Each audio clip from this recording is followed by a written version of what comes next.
So today we're going to look at arithmetic and geometric sequences. Let's start with arithmetic sequences. Arithmetic sequence is a sequence in which the difference between any two numbers is constant. A common difference is the numerical difference between two terms. So we use arithmetic sequences when we are adding and subtracting between numbers in a pattern. So an arithmetic sequence is referring to adding and subtracting, and the difference between the two numbers, whether it's adding or subtracting, is represented using a variable d. Looking at the first few problems, the directions say to determine whether the sequence is arithmetic. If it is, identify the difference and give the next three terms. So looking at number 1, just taking each number at a time, between 5 and 8, we're adding 3. Between 8 and 11, we're adding 3. Between 11 and 14, we're adding 3, and between 14 and 17, we're adding 3. It's really important that you look at the difference between each of the numbers, of all the numbers that they give you, in case it changes at some point and it's past the point where you've already assumed that it is a sequence. Okay? In this case, the sequence is arithmetic, so yes, the d equals 3, and the next three terms, 17 plus 3 would be 20, 20 plus 3 would be 23, and 23 plus 3 would be 26. So there's all three parts of our answers that the directions asked for. Let's look at number 2. This time our numbers are going down, which probably indicates that we're subtracting. And in fact we are. We are subtracting 7.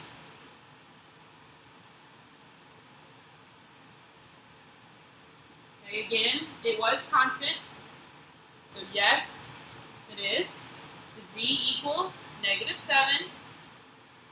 The next three terms, take the last term we have, -5, minus 7 is -12, minus 7 more is -19, minus 7 more is -26.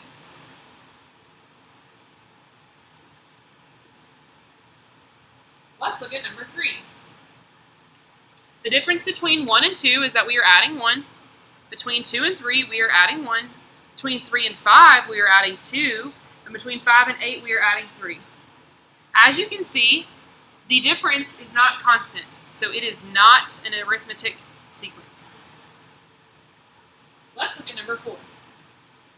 The difference between -6 and -8 is that we are subtracting 2. Again, subtracting 2. Again, subtracting 2. Again, subtracting 2. It is constant, so yes, d equals -2. And the next three terms, again, take the last term and work with it. -14 minus 2 is -16, then -18, then -20.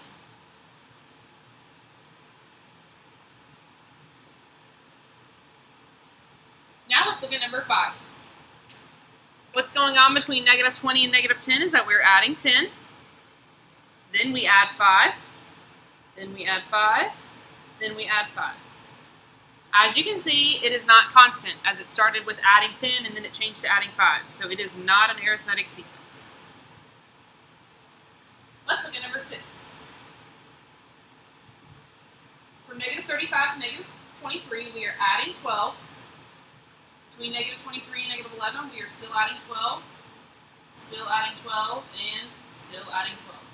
Again, it is constant, so yes, d equals 12. And the next three terms, again, start with the last term you're given. 13 plus 12 is 25, then 37, then 49.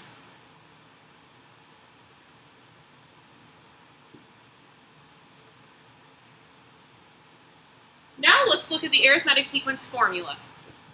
Sorry. The formula that they give us is a sub n equals d, parentheses, n minus 1, plus a sub 1. N in this means term number.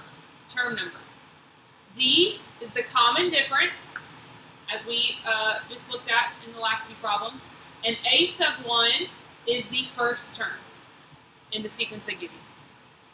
So the directions for number 7 and 8, 9, and 10 is to write a rule for the sequence and then find the indicated term. So looking at number 7, let's start by writing the rule.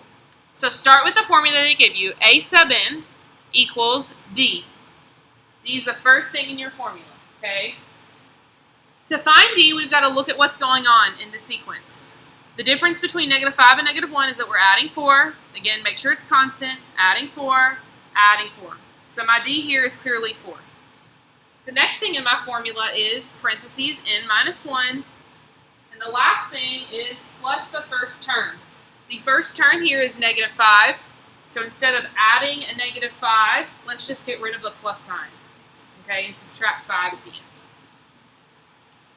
So my rule is this.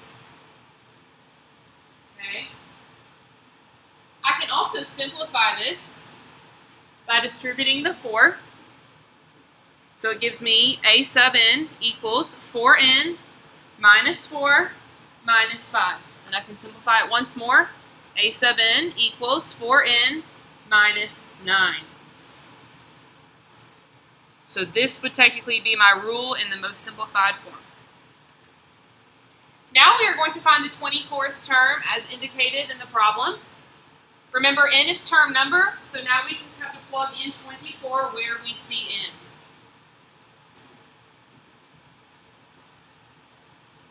So a sub 24 equals 4 times 24 minus 9. A sub 24 would equal 87.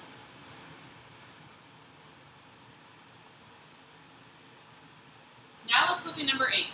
Same thing here. Start by writing your rule. A sub n equals D. The difference between these numbers in this pattern is that we are subtracting 9. And I believe there's a typo right here on the student's paper. It does have the correct number.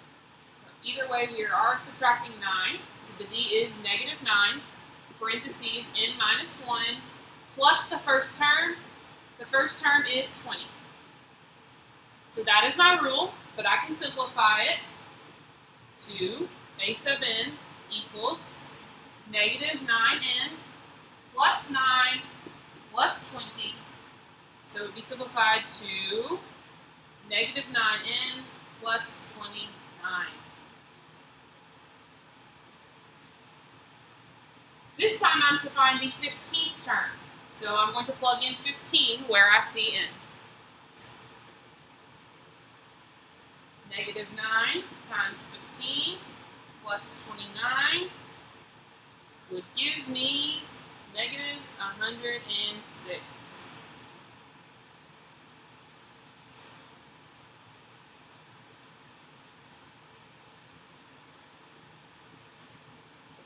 Let's look at number 9. Again, we're doing the same thing on these problems. Start by writing your rule. A sub n equals D difference. The difference between these numbers is that we are subtracting 3 consistently. So -3 parentheses n minus 1 plus the first term. The first term is a negative, so we'll just subtract 6 there on the end. I can simplify this by distributing a -3. So a sub n equals -3n plus 3 minus 6. So a sub n equals -3n minus 3.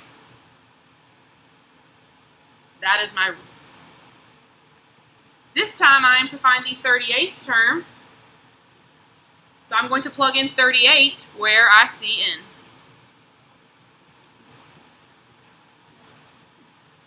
And that will give me the 38th term is -117.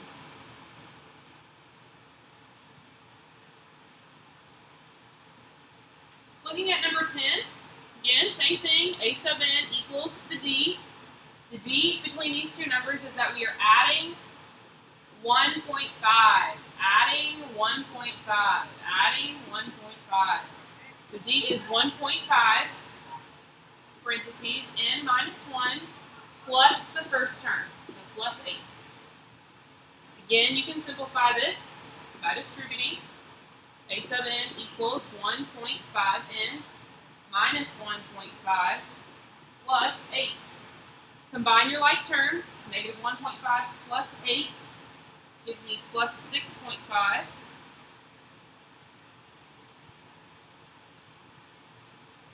So there is my simplified rule. This time I'm to find the 48th term, so I'm going to plug in 48 where I see n. 1.5 times 48 plus 6.5. The 48th term in this sequence is 78.5.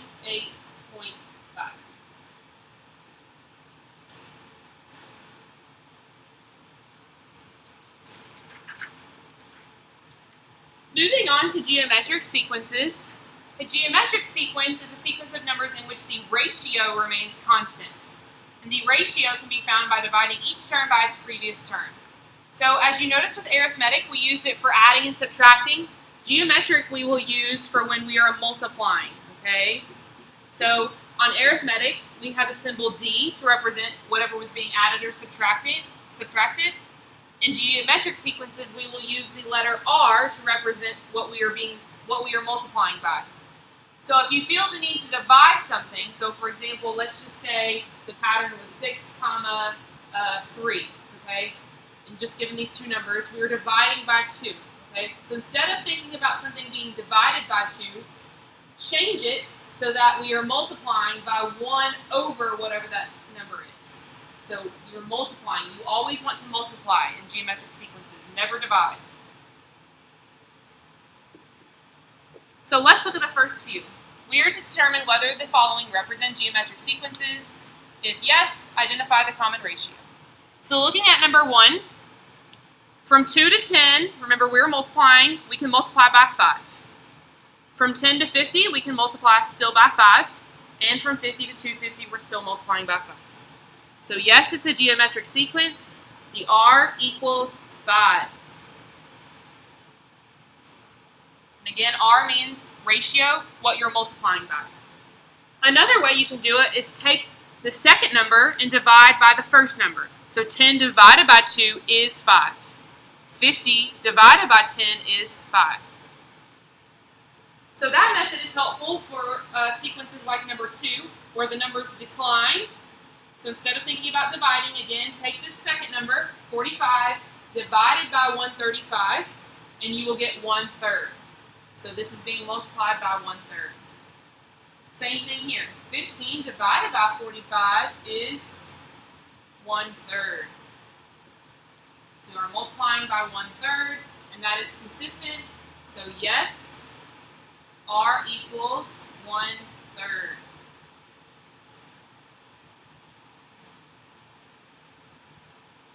Let's look at number 3. What's going on here? 6 times 3 is 18. And 18 times 3 is not 24. So that cannot work. So since it's not constant, we can immediately assume that it is not a geometric sequence. Let's look at number 4. 7 times -2 is 14. Negative 14, excuse me. Let's see if that still works. Negative 14 times -2 is positive 28, and 28 times -2 is negative 56. So it is constant, and my R is -2.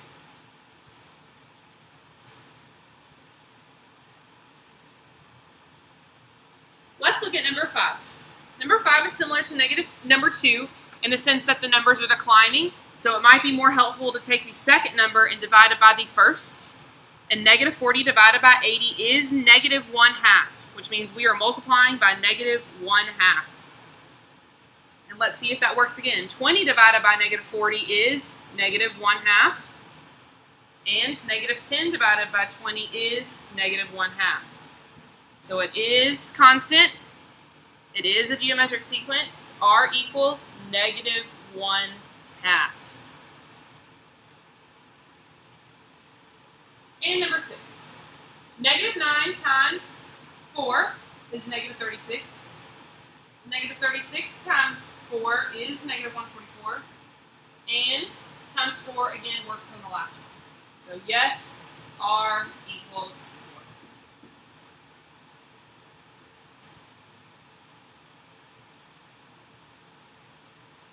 Now that we have identified geometric sequences, let's continue geometric sequences. So given these geometric sequences, let's find the next 3 terms.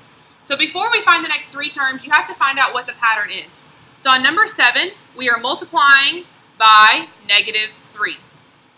And it is consistent here.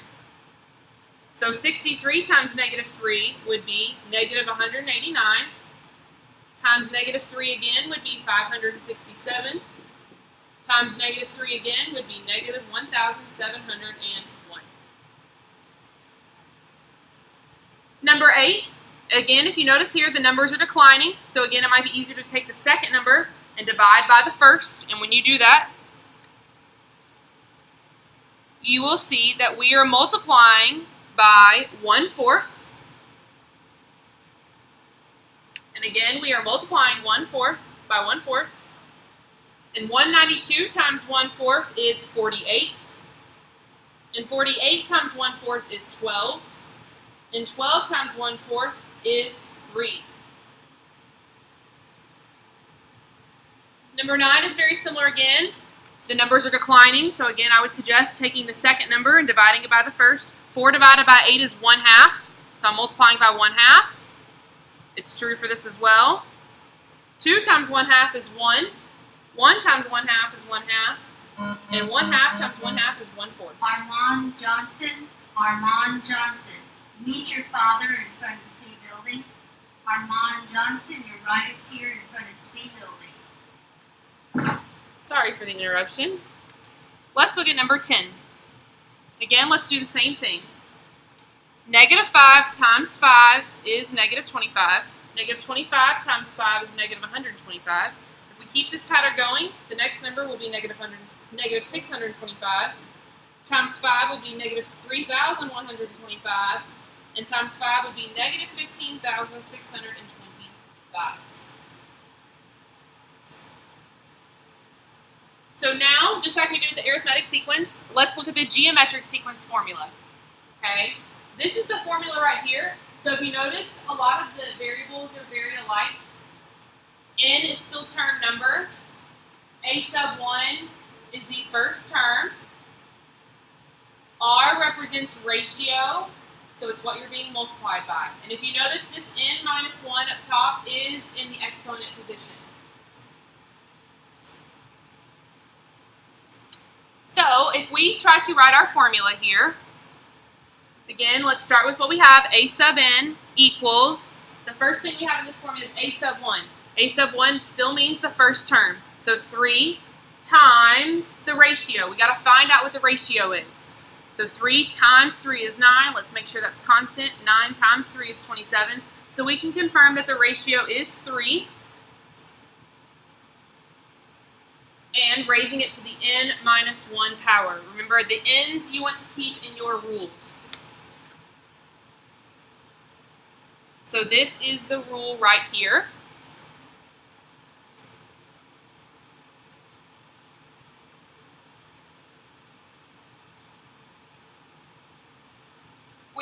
The directions also say to find the 7th term. So let's plug in 7 for n. So a sub 7 equals 3 times 3 to the 7 minus 1 power, which is the same as 3 times 3 to the 6th power. And 3 times 3 to the 6th power is 2,187.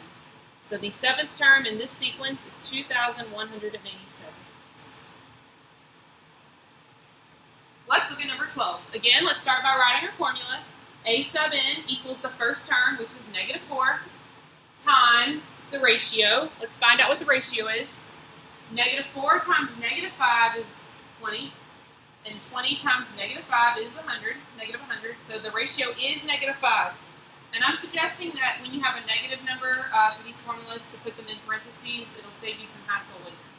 Raise it to the n minus 1 power. So this is my rule right here. Again, on this problem, we're going to find the 7th term. So let's plug in 7 everywhere we see n.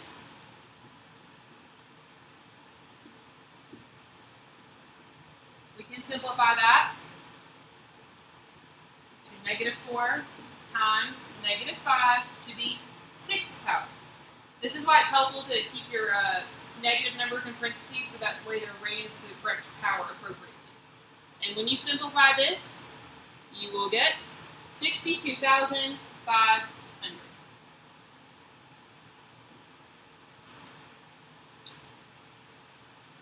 And that concludes today's lesson.